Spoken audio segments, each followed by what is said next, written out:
Welcome to the Home Business Success Show.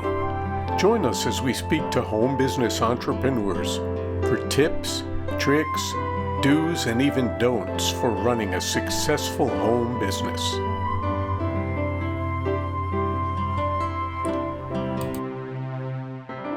Welcome, everyone. This is Hank Eder, also known as Hank the PR Guy, host of the Home Business Success Show, and you're listening to bizradio.us, all entrepreneurs, all the time. I have a great guest in store for you today, and we'll meet him right after my 2-cent marketing minute. Do you go to business networking events? You meet new people and get a sense of what they do. Maybe you won't ever do business with them directly, but they may become a friend and even a referral partner. This all depends on your follow-up.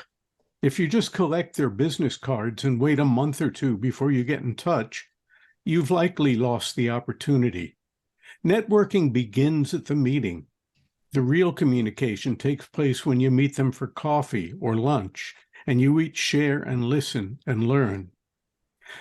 Well, I first met today's guest, Chris Gloss, when I was a guest host for motivational visionary Candy G's Nothing But Good News radio show, somewhere around 10 or 11 years ago.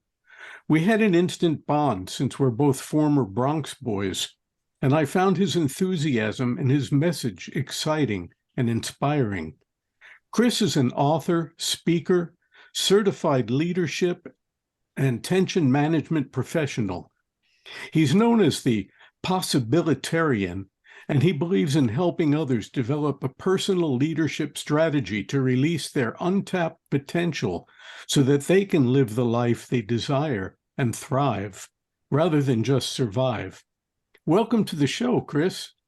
Hey, I am so honored to be here. Thank you so much for having me. I'm super excited, and it has been a while, but since you and I were able to connect, but I am so excited to be reconnected with you and have an opportunity to meet your audience.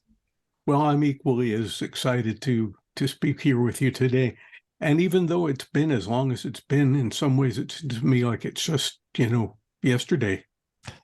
I feel the same way. I don't know if it's a New York thing, but for me, it seems like life is full of commas, right? It's just like we just pick up where we leave off, right? So I love that part about life, and I love that mindset. There you go. Maybe that's the real meaning of in a New York minute. Hey, there you go, right? There you go. It's just been a New York minute, that's all. That's what it's been. Hey, if you would, please tell us about what you do. All right. So that's a pretty loaded question, but I am a training and development consultant. I focus on leadership, DEI conversations, and also around customer service and sales that I help organizations out with. So basically, when you're helping organizations, you get with their teams and what make them stronger teams, or develop leadership skills in the people, or somehow make them more effective communicators.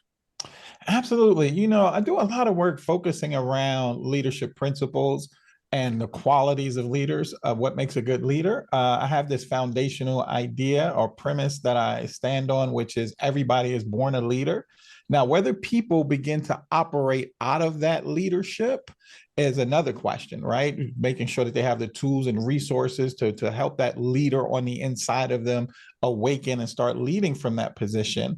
But I also believe that many people are convinced that they're followers. And I know what other leaders really want. Leaders really want other leaders in positions throughout their organizations to really accomplish the KPIs that they want to have. So it's about helping transform mindsets and helping empower people to operate in their true gifts, their true talents, and their true abilities, so that they can show up as that leader and really make an impact in their organization and also in their life. In other words, just be more of themselves, be more of who they are. If you would, for our listeners, explain KPI. Yeah, key performance indicators, right? So organizations, just like each and every one of us on a daily basis, we have goals, things that we want to accomplish, but also measure them along the way. So and it takes it's challenging to accomplish those things, especially when you have a group of people. There are different KPIs throughout any organization. So it's all about having strategically the right people in place. Once again, going back to leaders, you don't want to follow in that position. You want somebody that can really take hold of that leadership position to help drive those KPIs, leading people, taking care of the people that's in their charge, right? I think I like this one quote I heard recently. Leadership is not about being in charge, but taking care of the people in your charge. So having those types of people helps make those KPIs possible. I see. Yeah, that makes sense now. Uh, with the different types of people who could be in an organization.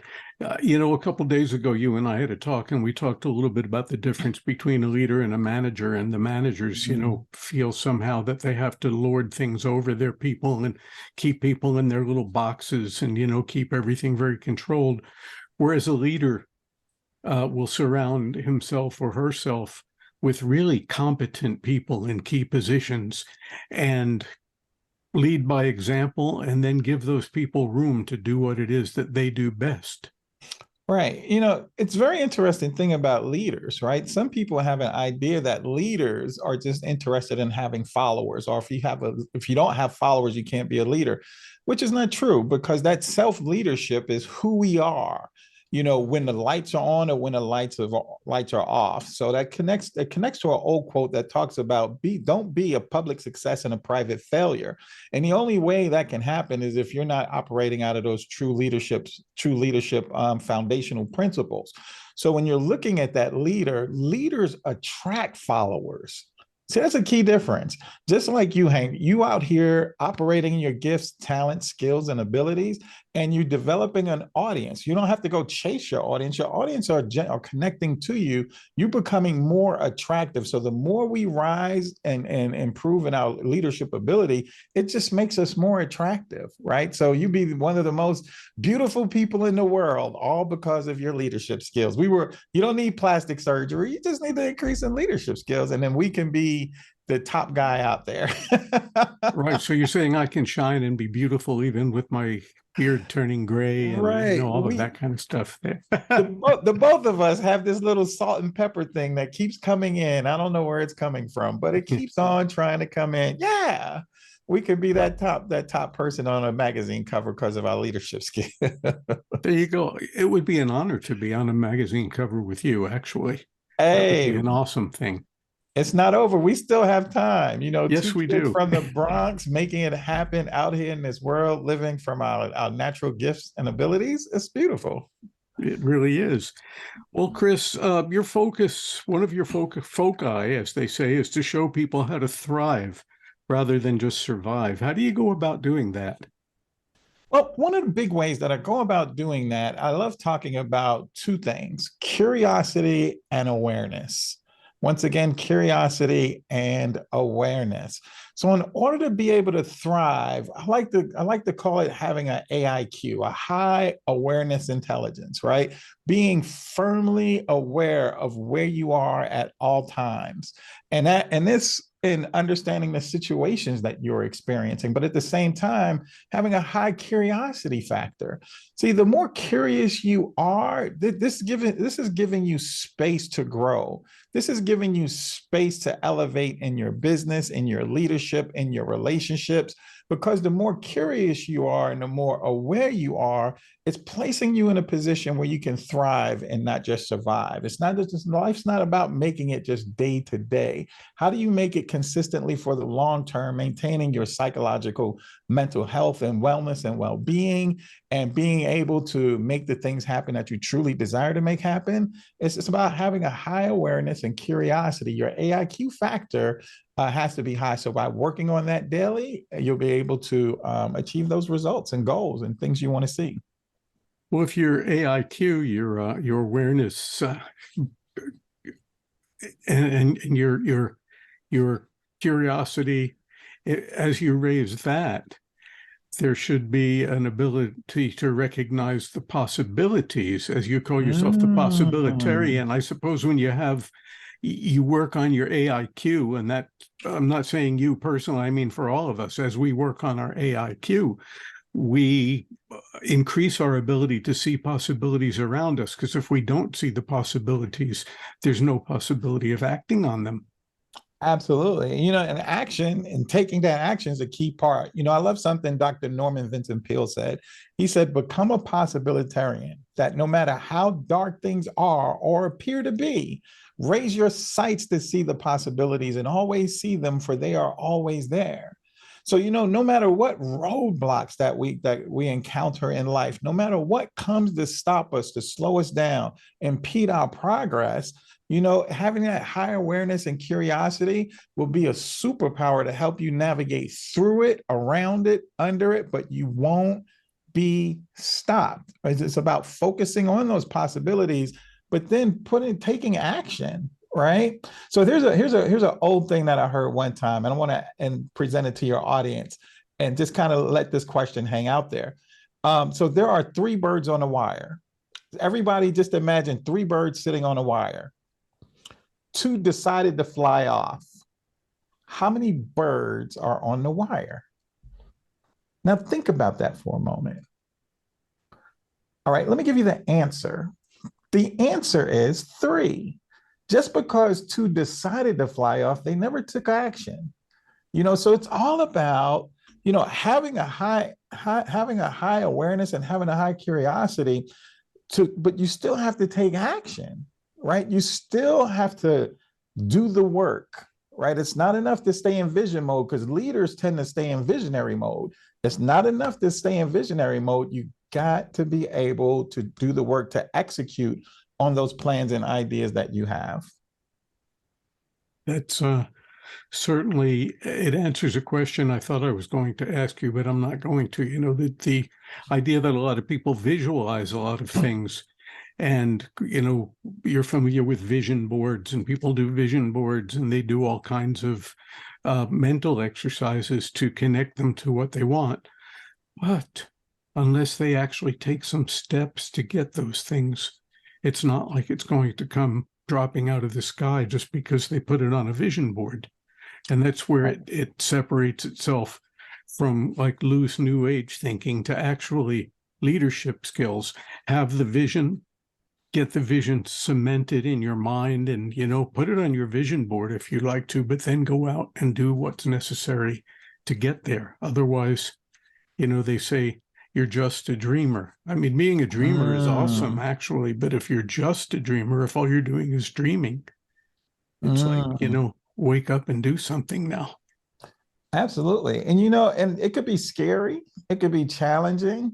Sometimes procrastination tries to rob you of your dreams, and because you don't take that action. But, one of the things that I like to think about is increasing or exercising your discipline muscle.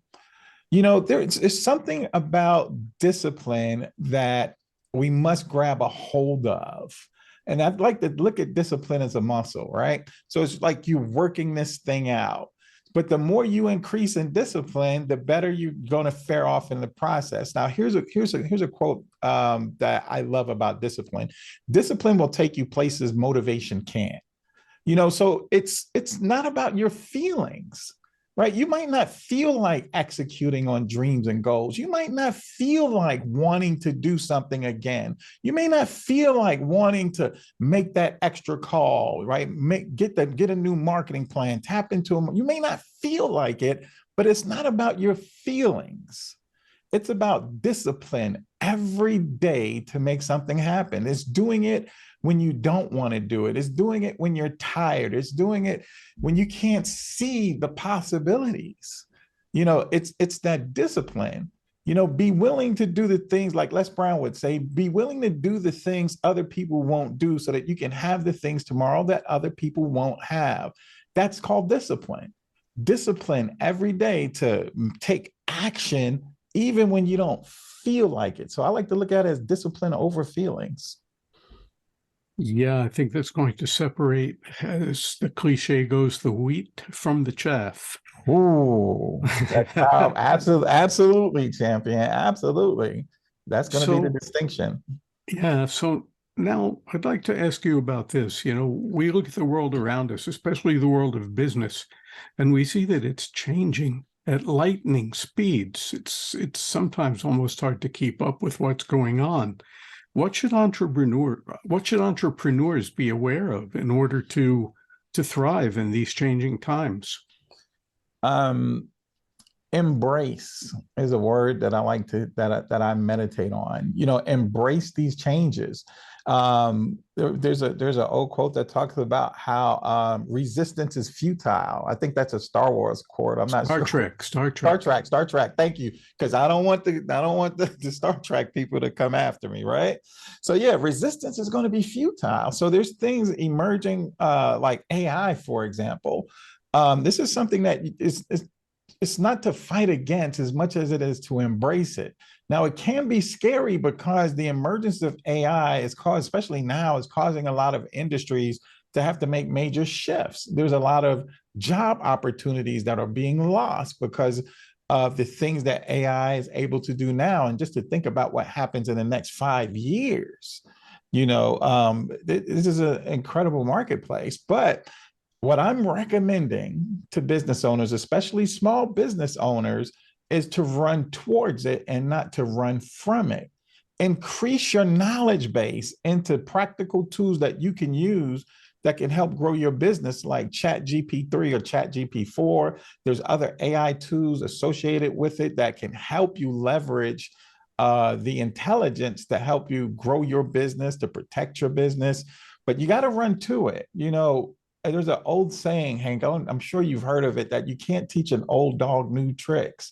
That has been proven untrue, because we have the neuroplasticity to take on new things and to be strong with those things through practice, through repetition, through that consistency factor, through discipline. Your mind still has the ability to expand, but what you can't do is not embrace it, because there's no way around it. It's already happening and it's not going to stop. Yeah, I had a cousin. He passed away. I'm a little bit younger than much of my family. He passed away, but at one time, he was some kind of a wholesaler of women's clothing. And at his height, he made a mid six-figure income doing that. But as the years went by and things began to change, he let that whole career go because he had to use computers. And he Mm, refused to use computers. He just mm. would not roll with the punches. And then he complained bitterly about computers instead of making himself, computers aren't that hard. I'm a boomer and I, have my share of tech skills that I've learned over the years. But it's like you say, I embraced it. I didn't resist it, because these are tools that we can Right. use to better ourselves. They're not here to replace us. And even though AI might change the job market for a lot of individuals, but it'll open up new opportunities in new different ways that people haven't even begun to imagine yet. Yeah, and I like the word usage of technology, right? That's all it is. It's technology. And we've experienced so many changes with technology over the years, things that we don't even think of as technology, right? Like even thinking about the soda can for a moment. It wasn't always available. That was new tech at one time. And it changed and it wiped out some industries, but it brought new industries along.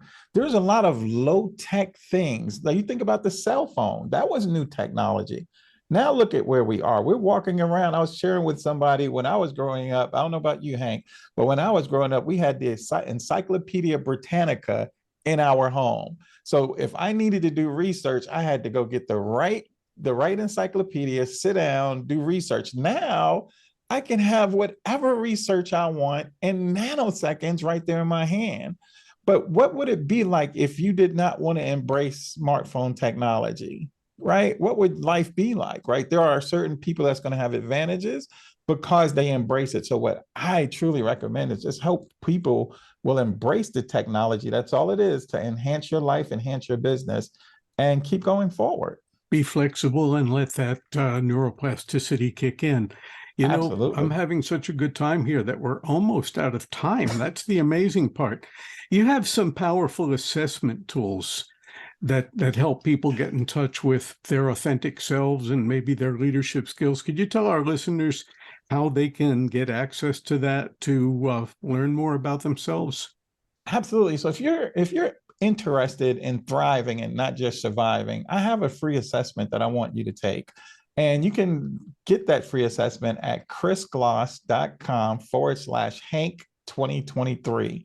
Once again, that's CHRISGLOSS.com/Hank 2023.